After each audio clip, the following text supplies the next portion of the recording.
এই কথাগুলো বিশেষ করে মেয়েদের উদ্দেশ্যে। একটা গল্প শোনাই, দয়া করে গল্পটা শেষ পর্যন্ত মনোযোগ দিয়ে শুনবেন। এক গ্রামে একটা মেয়ে ছিল। সে অনেক পর্দাশীল ছিল।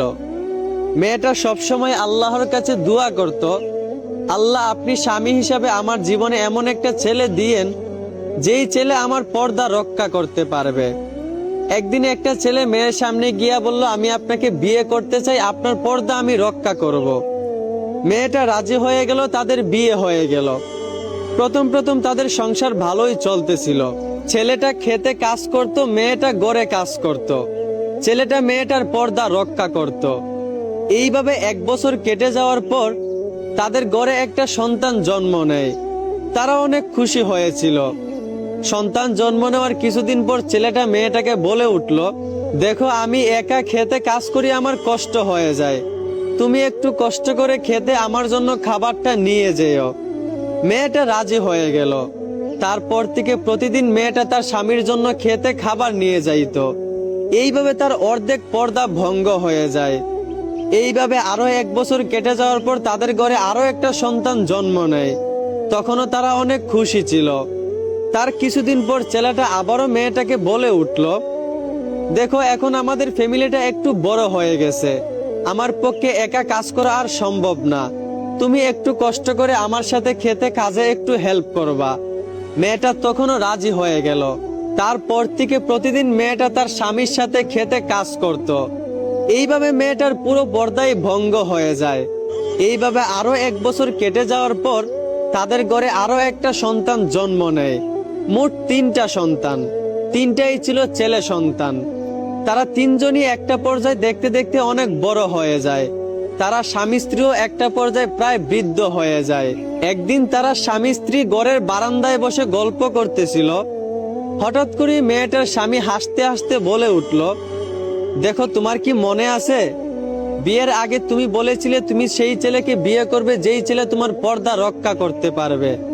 অথচ দেখো তোমার আর সকল পর্দা ভঙ্গ হয়ে গেছে, তোমার আর পর্দা নাই। কি হলো, পর্দার কি দাম? নিজে ঠিক থাকলেই তো হয়। মেয়েটা তখন বলল, পর্দার কি মূল্য আর পর্দার কি দাম আপনি সেটা দেখতে চান? তাহলে আপনি ঘরের দরজার পিছনে লুকিয়ে যান। লোকটা সাথে সাথেই ঘরের দরজার পিছনে লুকিয়ে গেল। মেয়েটা তখন সাথে সাথেই চিৎকার করে কান্না করতে লাগলো। মেয়েটার কান্না শুনে মেয়েটার বড় ছেলে এসে জিজ্ঞেস করলো, মা কি হয়েছে, আপনি কান্না করতেছেন কেন? মেয়েটা তখন বলল, তোর বাবা আমার গায়ে হাত তুলেছে, আমাকে নির্যাতন করেছে। বড় ছেলে তখন বলল, মা আপনি কষ্ট পায়েন না, বাবা হয়তোবা একটু রাগ করেছে, বাবাই তো আপনাকে ভালোবাসে, বাবাই তো আপনার প্রতি খেয়াল রাখে, রাগ কমে গেলে আবার আপনাকে আদর করবে। এই কথা বলে সান্ত্বনা দিয়ে বড় ছেলে চলে যায়। কিছুক্ষণ পর মায়ের কান্না শুনে মেজো ছেলে ছুটে আসে। মেজো ছেলে এসে জিজ্ঞেস করে, মা আপনি কান্না করতেছেন কেন?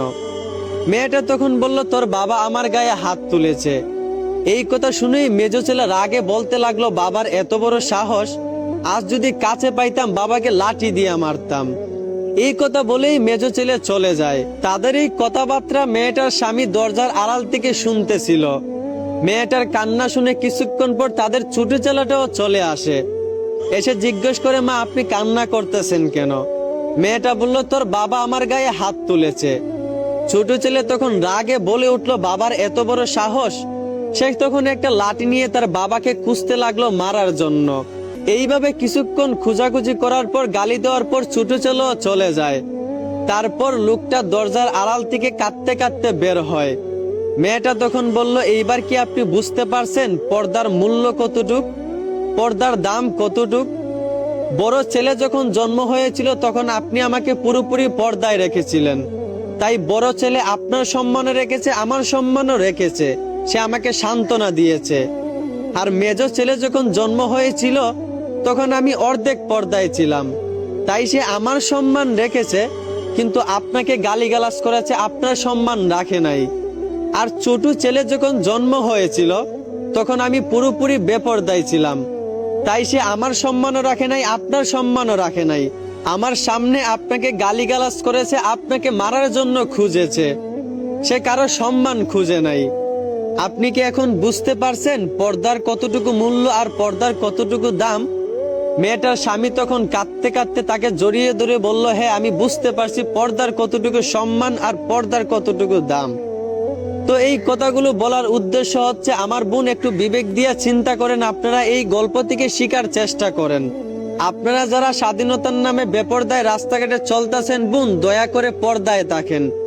পর্দা কখনো নারীদের স্বাধীনতা নষ্ট করে না, বরঞ্চ পর্দা নারীদের সম্মান বাড়িয়ে দেয়, আল্লাহর কাছে সম্মান বাড়িয়ে দেয়। আশা করি আমার কথাগুলো বুঝতে পারছেন। অবশ্যই ভিডিওটি সবার কাছে শেয়ার করে দিবেন। ধন্যবাদ।